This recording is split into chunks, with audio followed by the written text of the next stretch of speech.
that really dropped what we'll be paying monthly. But this is something nobody told me when we're doing ours. Buying a new build is exciting, but it's also full of details no one really tells you. Hey friends, welcome back to the channel. If you're new here, I am Yomi and I talk about investment, finances, and career growth. In today's video, I'll be breaking down the full step-by-step process of buying a new build home in the UK. Whether you're just curious or already deep into the house hunting, I would walk you through every single step from finding the right property to engaging mortgage advisor to searching various sites where you will be able to get the right property and other practical tips for successful home buying. Also, I'll be sharing lessons I wish someone told me earlier with real tips you can actually use. So make sure you stick around till the end. And if you're in the process right now, let me know in the comment section what stage you are. The very first step in the house buying process is updating your addresses and making sure all account information are up to date. Um, Apart from that, it's also important to check for any form of bad report, missed payment, and just a bit of my experience when I initiated the process of generating an agreement in principle.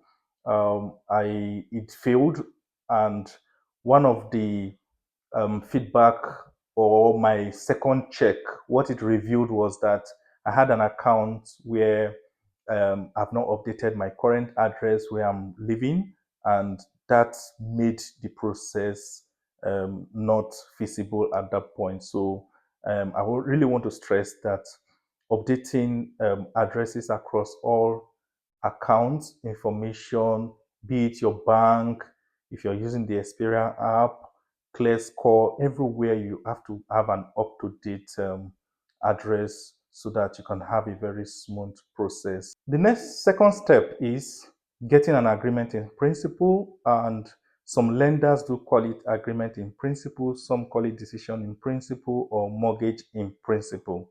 And you can actually do this yourself by simply just going online and under specific bank, you could just fill up a form that would take you through the process. But I would advise you engage a mortgage advisor at this stage because they are able to guide you looking at your financial profile.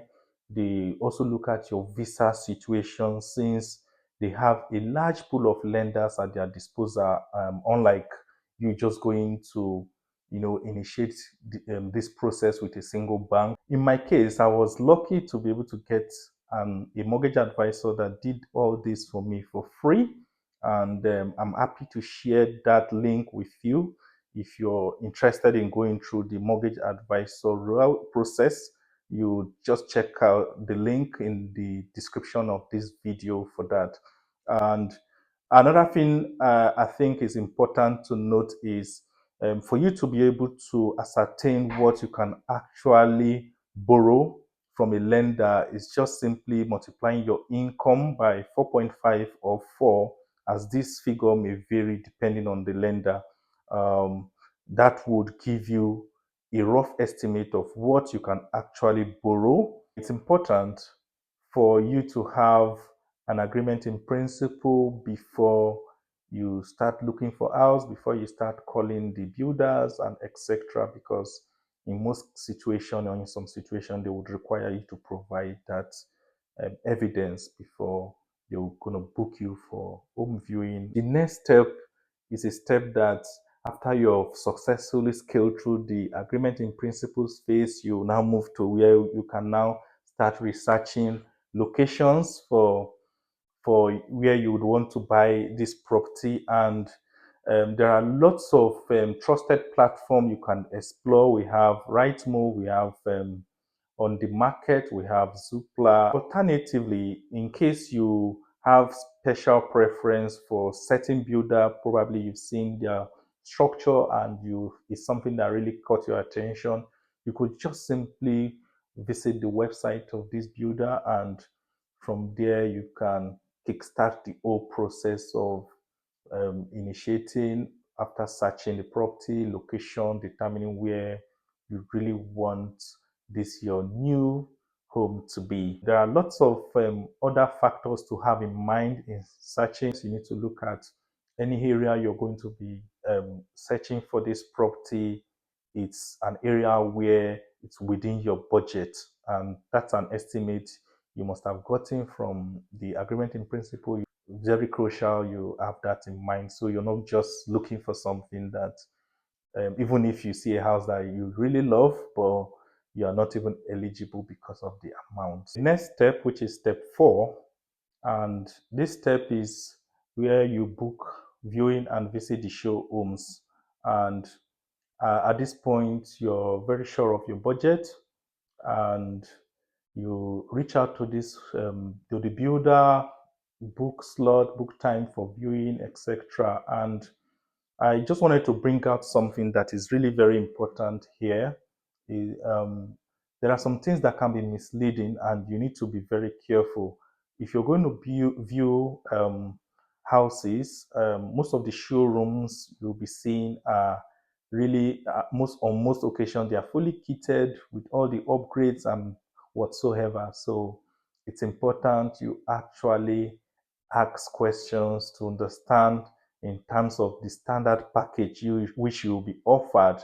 You need to be sure of what is actually included in that package. And it's also important for you to ask questions around flooring. You need to be sure, because in most cases, so many builders, they don't include flooring for new builds. Or luckily enough for us, in our own property, it came with the flooring. So you need to ask if the flooring are inclusive or not. And where the flooring is inclusive, you need to ask questions around what type of flooring. And once you ask them, they have pictures they would show you. You need to be sure, is it an integrated kitchen? It's not if it's an integrated kitchen or not. And make sure you take photos and videos of each of these show homes whenever you visit, because trust me, I'm very sure you will surely forget everything you've seen. But with those, you can serve as references when you go to reflect and decide which of the property you really want to go for. You have pictorial and video evidences to help you guide that decision. Another piece that is crucial is for you to ask questions around the site plan. Where will your plot sit within the development or the structure? You need to also look at research about schools around there, supermarkets, and most importantly, are there service charge attached to this property? In fact, this is really a whole long list of what to check out for. And if you would want me to do a video focusing on key things to look out for when you go for viewing and etc., kindly drop a comment, and I'll be happy to share that in the nearest future. If you have been watching this video to this point, please hit the subscribe button. What are you waiting for? And turn on the notification.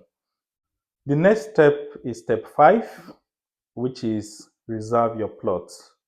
And once you've been able to do multiple of viewings and you've decided on which of the property is better fit for your use or your interest, you move up over to this stage. And in reserving property, averagely the amount that the builder usually charge, it varies between the range of 500 to 1,000 pounds. And in our case, we were able to do the reservation for 500 pounds. For most of these builders, even after you have done this reservation, there's what we call a cooling period. Cooling period is usually for 2 weeks. And after reserving this property, you have between 4 to 8 weeks to finalize the process. But this is something nobody told me when we're doing ours.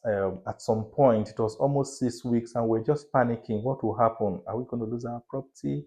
What will go? What will happen? Are we going to lose, what we've reserved and all? But just rest assured that once you are able to reserve this plot and you continue the process, all you needed to do is just to keep the builder updated. They will even reach out to you to know what progress you're making with the mortgage advisor, etc. And that's enough for them to, continually keep this property, even if you exceed that period.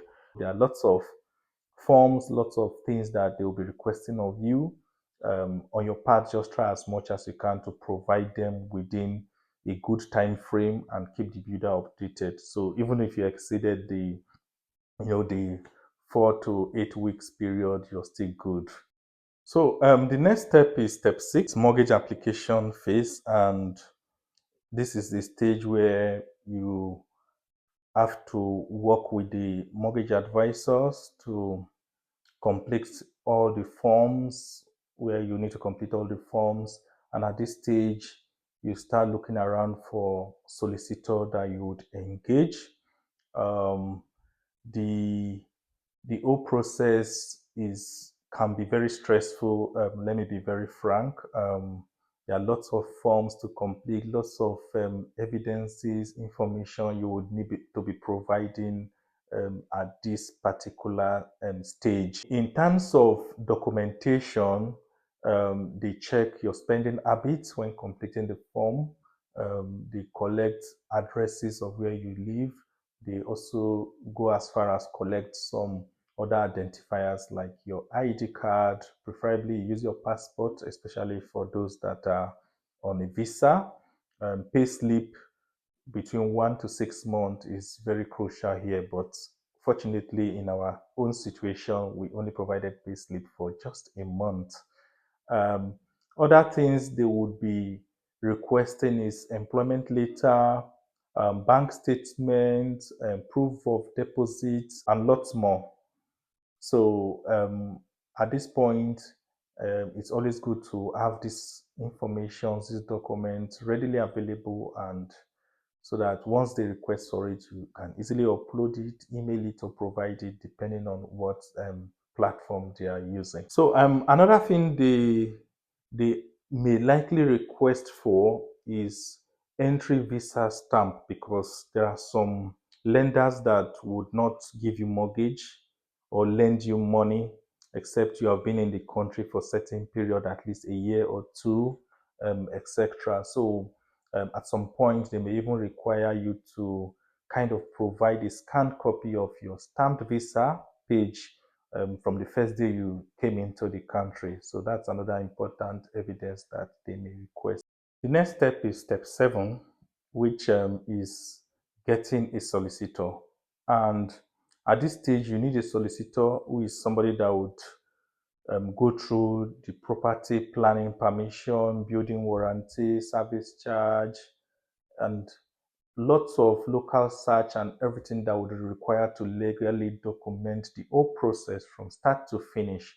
Um, I would advise you look for a solicitor within the local area where you are buying this property, because they have a good understanding of what the area looks like. They know what to look out for. And in our case, we actually got a recommendation. Of the solicitor we got was recommended by the builder, and after a bit of our personal due diligence consultation, we advise that we can actually go ahead with this person, as there are no conflict of interest. And this actually made the process very seamless for us, because this solicitor already have a good understanding of the builder, have a good understanding of the local area, and that made the process really smooth for us. And we're able to collect our keys within the allotted time that was scheduled for us to do the whole completion process. So step 8 is exchange of contract. Once all checks are done, mortgage is confirmed, you will do what we call exchange of contract, and most times is something that is done between the solicitor, your solicitor, and the solicitor of the builder. They will do what we call exchange of contract in certain day.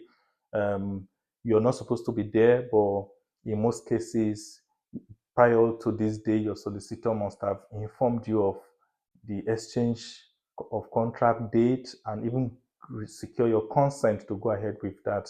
That means at that point, you've really made up your mind that you're going ahead with this process. And at this point, it's more like no turning back, guys. So another thing I would like to share that is very important is at this point, you need to have your deposit, your complete deposit ready, and not just your deposit, have extra budget for hidden costs. And I would usually advise people when you're going for mortgage, you look at the usual range is 5 to 10%, but I would advise you do at least 10%. The reason is once you do 10%, it gives you a better opportunity to get a good rate. And of course, it will lower your monthly repayment each month. Like in our own situation, we did 10%. The builder also contributed 5%, and overall, we're looking at 15%. And that really dropped what we'll be paying monthly compared to just putting 5% and the builder bringing 5%. So I will advise you don't rush the process, even though it's good to get into the property ladder as early as possible. But if you can have 10%, it will go a long way to save you so much throughout the whole process of repayment. The final step, which is step 9, is completion day. And on this day, your solicitor will transfer the rest of the money to the developer, and you finally get your keys.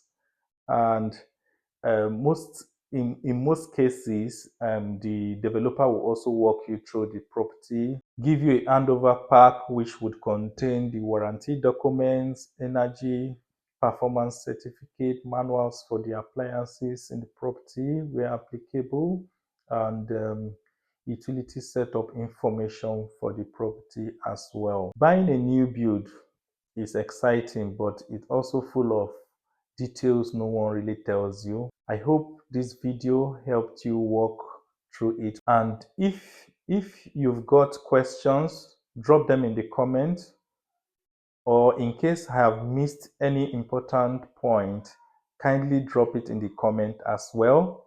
Like, share, and subscribe. And in my next video, I will talk about some of the hidden costs with buying property. Thank you, and see you next time.